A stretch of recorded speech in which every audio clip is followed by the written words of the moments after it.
Hello everyone, welcome to IMPRINT IS. I'm Varun Khalar, and today we're looking at chapter number 8, that is Consolidation of India, and we're looking at the linguistic organization, or that is the linguistic reorganization of the states, right? And if you have any questions regarding the previous lecture, you can email us imprintknowledgesolution@gmail.com. Our phone number is also here, right? And you can even join a Telegram group. We've just recently started it. Okay, so let's start. So, consolidation of India as a nation, and the chapter basically will talk about the linguistic reorganization of the states. So, if you think about it, the reorganization of states on linguistic, basis has very simple logic to it, right? It's a very strong case because it is basically, cultural cohesion is very very high, right? And it will be very easy to administer such a unit, right? But even before independence, there were a lot of people who wanted a linguistic reorganization on this. Okay, but initially, just after independence, no heed was paid to the linguistic or cultural cohesion, right?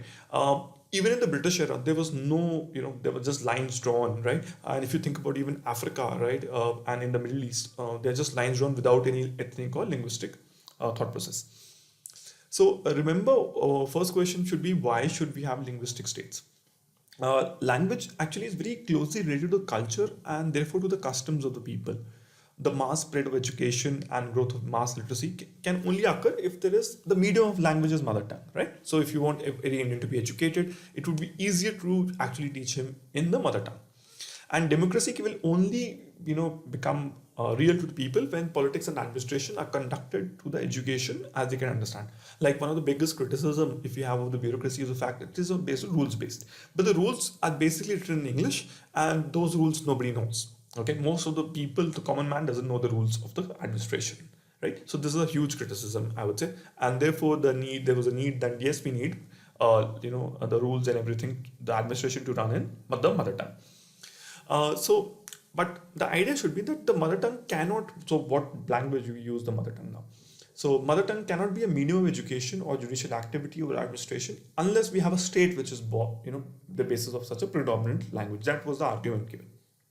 Okay, now when Gandhi typically started the national movement, that the Gandhian phase of the national movement, that is after 1919, he's basically said that we need political mobilization in the mother tongue, and the Congress amended the constitution in 1921, and since then the Congress has committed itself to the redrawing of provincial boundaries on linguistic lines. Okay, what Gandhi said is that we have to discourage all vociferous tendencies and feel and behave as Indians, but argued that the redistribution of provinces on linguistic basis was necessary if provincial languages were to grow to their full height.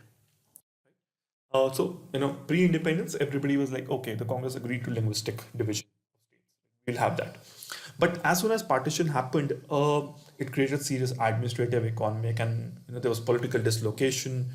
Right, there was independence also, and we had serious economic and law and order problems. So leadership basically felt that right now our most important task is to consolidate national unity. And if I redraw the internal boundaries, it might dislocate administration and economic development, and it will also intensify the regional and linguistic rivalries, right? And unleash destructive forces and damage the unity of the country. And let's look at Nehru's thoughts on this. Nehru on 27 November said that first things first, right? And the security and stability of India comes first. That is what Nehru believed in. But the linguistic reorganization of state, the issue would be raised definitely. Why? Because already 1919, 1920s, even in the Nehru report, linguistic division was thought of. So we had a linguistic provinces commission. Please note this down in case you're making notes. By Justice S.K. Dhar, to require into the desirability of linguistic provinces. For the time being, what did the Dhar committee say? He said the Dhar commission advised against this, the step, for it might create national unity and also be administratively inconvenient.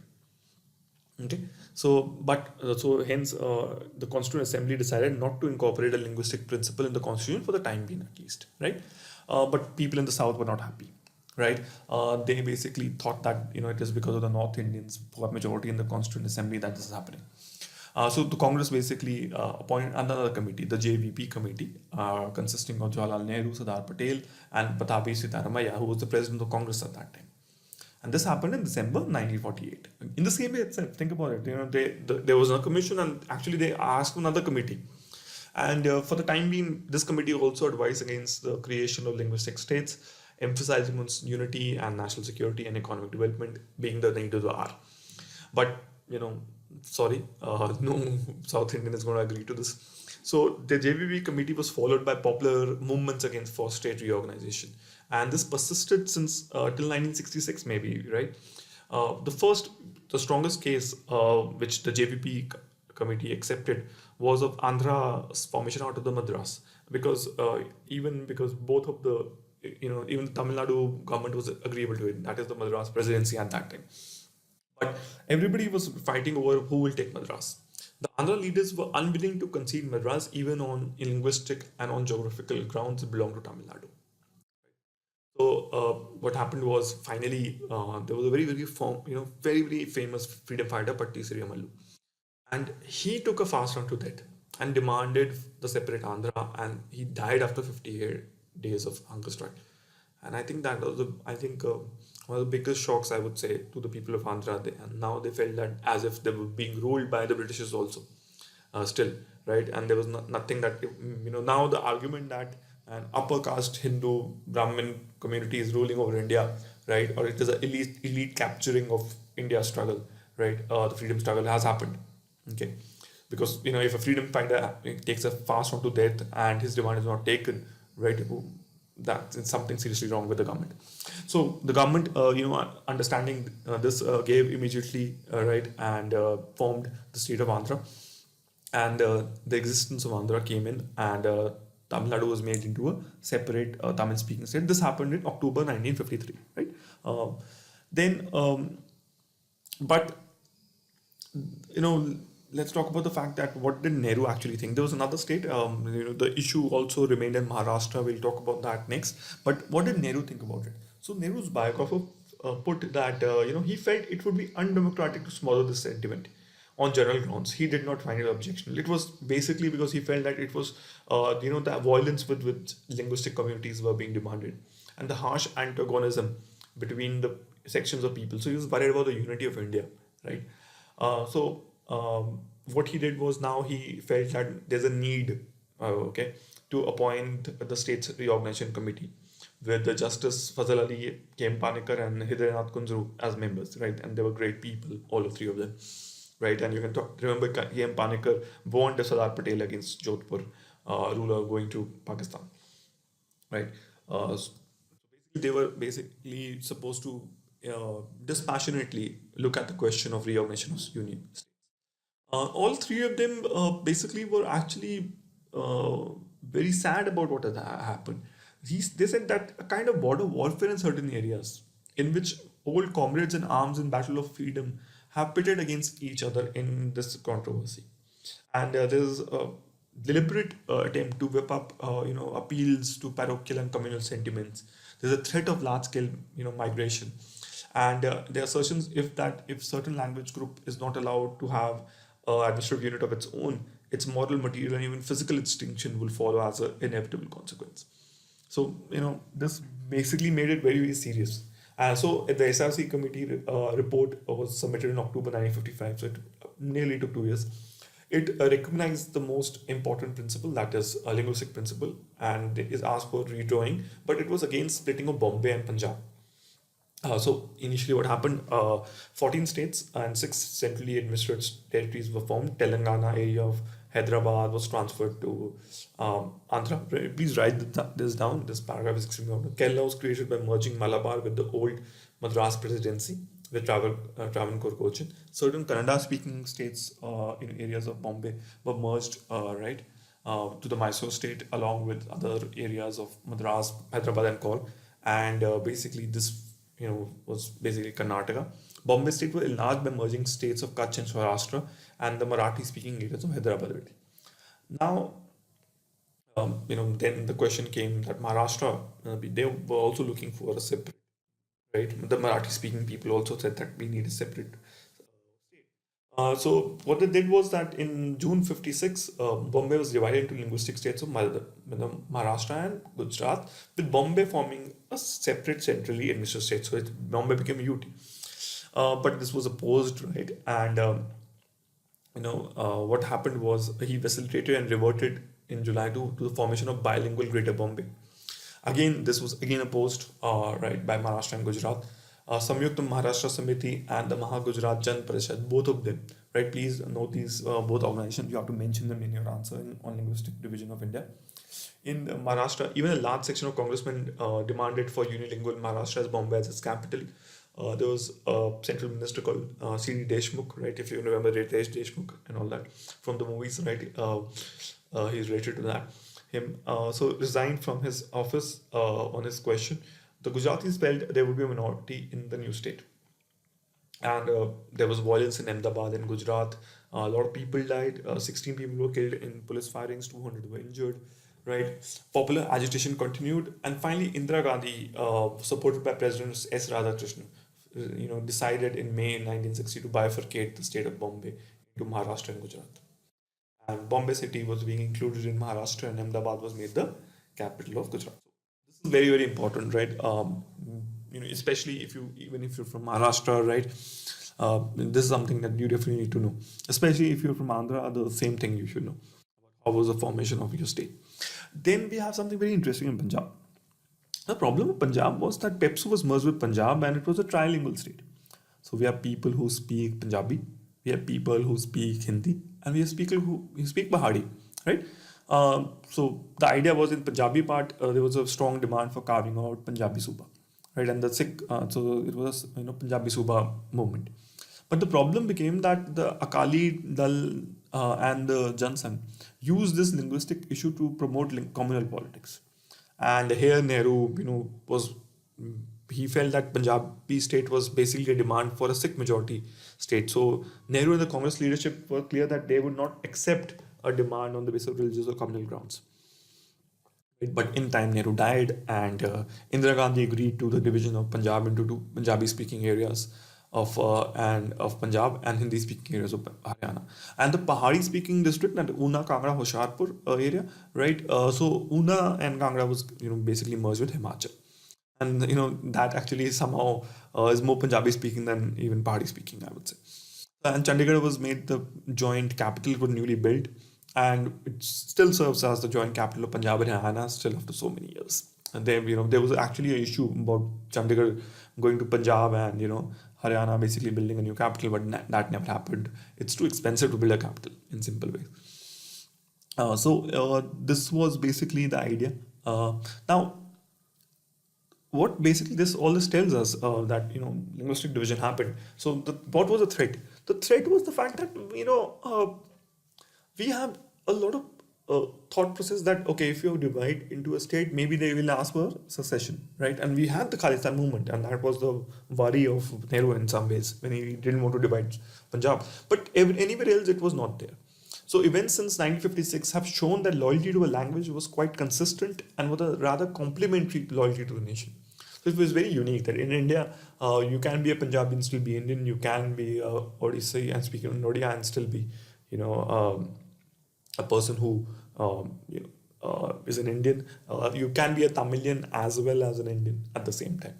So what happened was that it became this basically state reorganization typically allowed for the ground and for national integration, right? And now language has not subsequently defined the politics of the states, though it basically comes as fissures in some areas, some parts, right?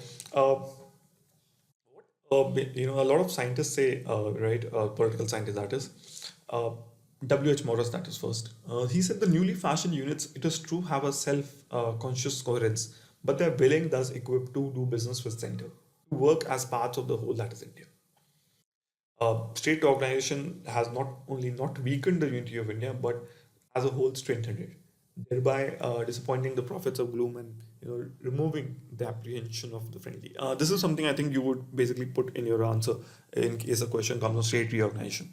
Rajni Kothari, in spite of the leadership earlier reservations and omnis forebodings by sympathetic observers, He felt that the reorganization resulted in rationalization of political map without seriously weakening its unity.